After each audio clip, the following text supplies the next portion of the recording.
Une femme de 40 ans, handicapée à 98%, est maintenant plongée dans un coma artificiel après une injection de péridurale lors de son accouchement à l'hôpital Simone Veil à Aubonne.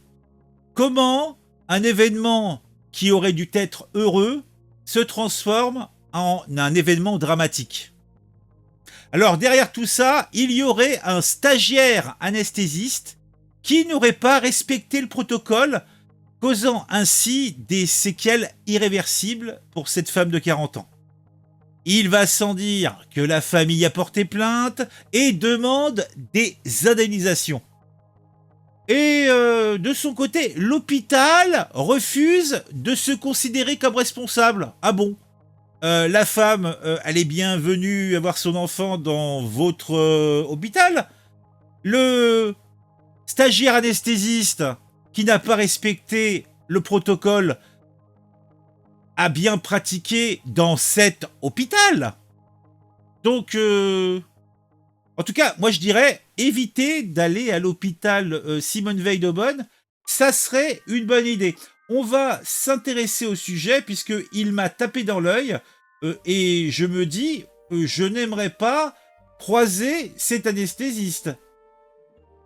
Comment un événement aussi heureux a pu se transformer en un tel bordel?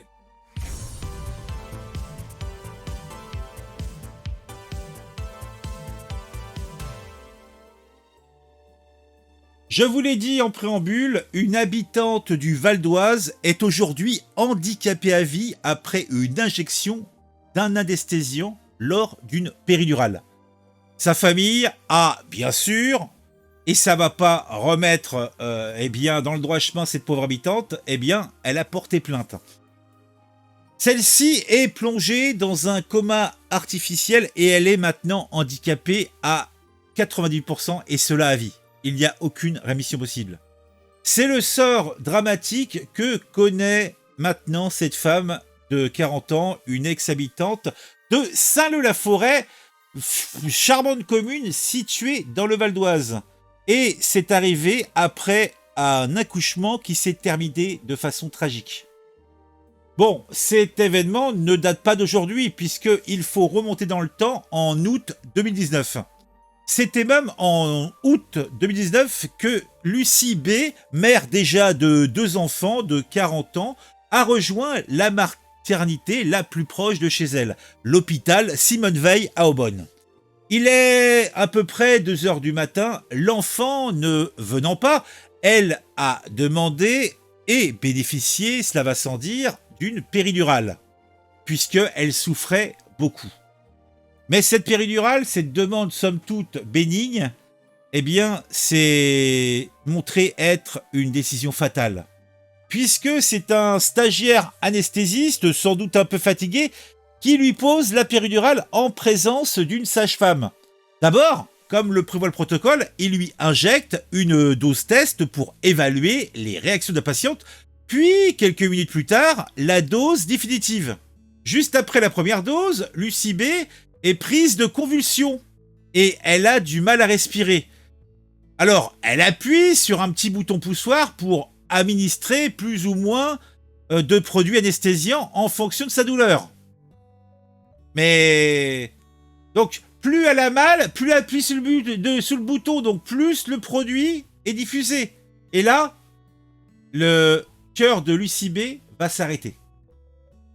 Donc, le stagiaire lui injecte tout de même la dose définitive, malgré les avertissements et sa réaction à cette première dose. Et là, le cœur, je vous l'ai dit, de Lucie s'arrête. Une équipe de garde se précipite à son chevet et réussit à sauver le bébé et à faire repartir le cœur de la patiente. Mais pendant 14 minutes, le cerveau de Lucie B n'a pas été irrigué. C'est l'explication que nous donne l'avocat de la famille, maître Yassine Jalal. Et bien sûr, tout cela a des conséquences, puisque la mère a maintenant de très sérieux séquelles qui sont irréversibles. Alors, L'avocat le dit, et c'est pour ça que cette plainte a été déposée, le protocole n'a pas été respecté, le stagiaire n'a pas attendu les 20 minutes nécessaires entre l'administration de la dose test et l'administration de la dose définitive. Et c'est ce qu'il affirme. Alors, que s'est-il donc passé? Alors, sur la cause de l'accident, un collègue, ou plutôt un collège, je dis des bêtises, un collège d'experts a rendu son avis. Lors de la pose de la péridurale, il n'y a eu, eh bien, une perforation de la dure mère. Alors, qu'est-ce que c'est la dure mère? C'est la membrane protectrice qui entoure le cerveau et la moelle épinière. Le liquide est monté au cerveau, ce qui, normalement, n'aurait pas dû être le cas, puisque, effectivement, une péridurale est là pour insensibiliser en fait, le bassin. Et là, par une mauvaise manipulation, un accident, je ne sais trop, eh bien, ça a été jusqu'au cerveau. Et bien sûr, c'est pas fait pour. Donc le liquide est monté au cerveau. C'est pour cela qu'il existe ce fameux protocole, puisque l'administration d'une dose test permet de voir si tout s'est bien passé.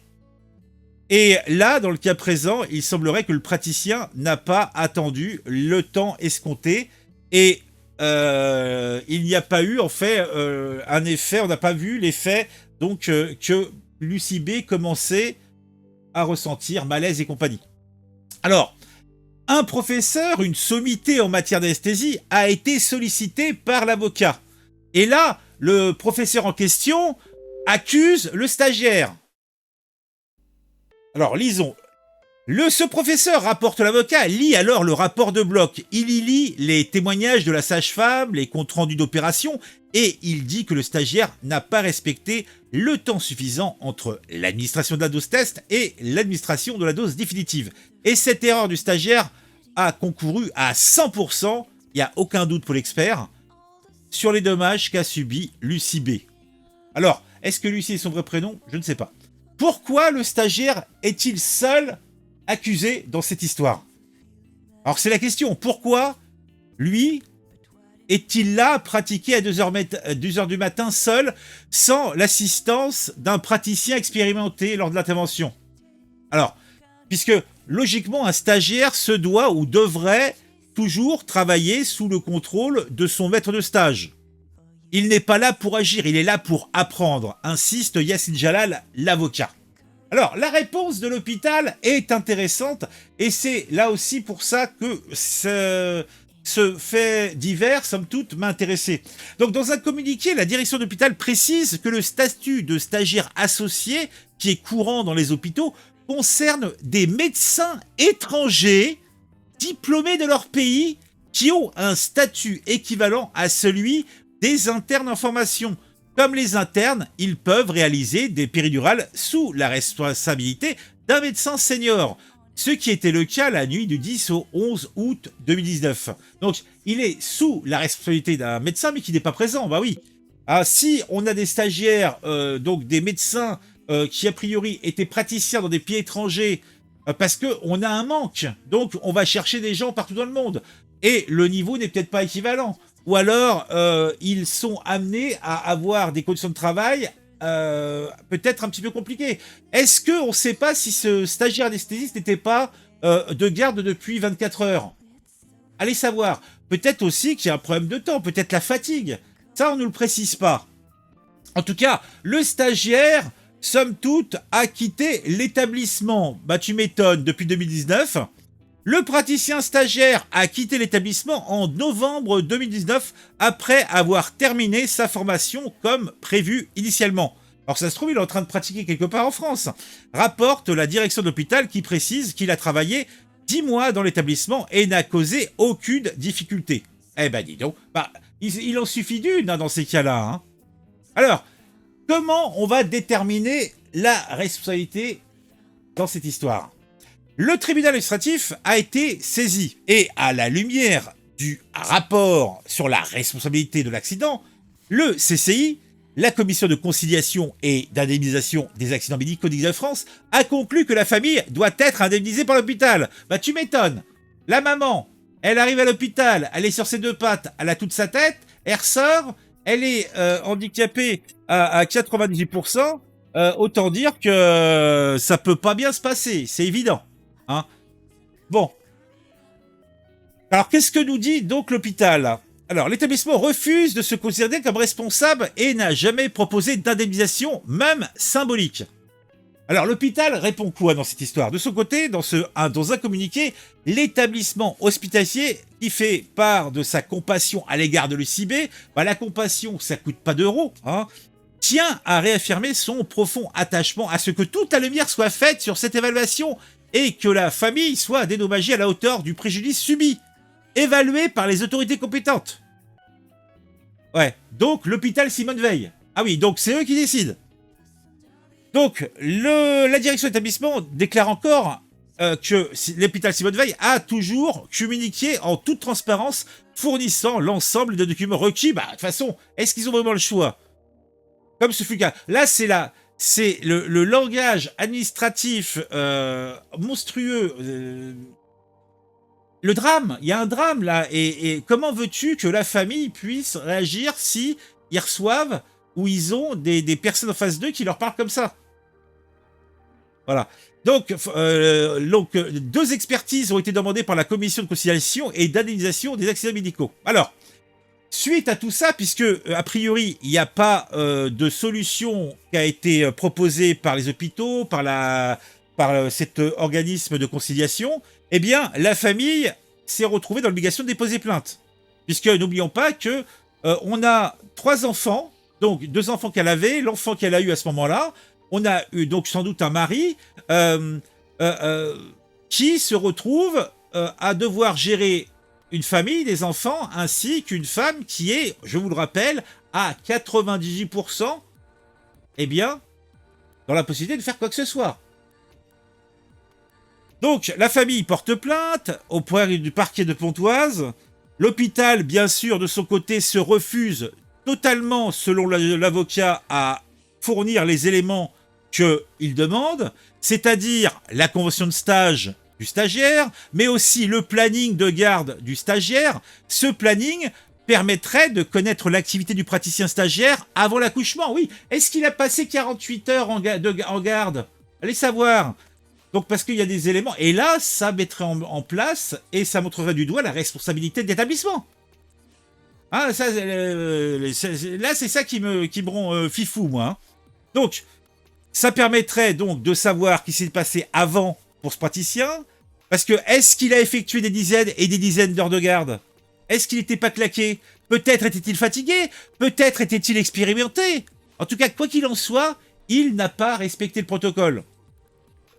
Ça, c'est un fait. Mais quand même, rendez-vous compte, la famille, je comprends, mais là, tu es une mère de famille, t'as mal, tu demandes une péridurale, l'enfant n'arrive pas, et tu te retrouves dans le coma, handicapé à 90% à vie. 3 enfants. Horrible, horrible. Bon, dites-moi en commentaire ce que vous pensez de tout ça. Hein, un j'aime pas, faites-vous plaisir. On se retrouve très vite pour une nouvelle pastille sur un sujet qui m'aura intéressé. Dans le cas présent, là, ça me rend ouf. Mais bon, c'est la vie, c'est le plaisir, c'est le bonheur. Hein, c'était le jour, c'était censé être un des jours les plus heureux de leur vie. Et c'est devenu un jour où effectivement une nouvelle vie est arrivée. Et une vie s'est partiellement arrêtée. Horrible.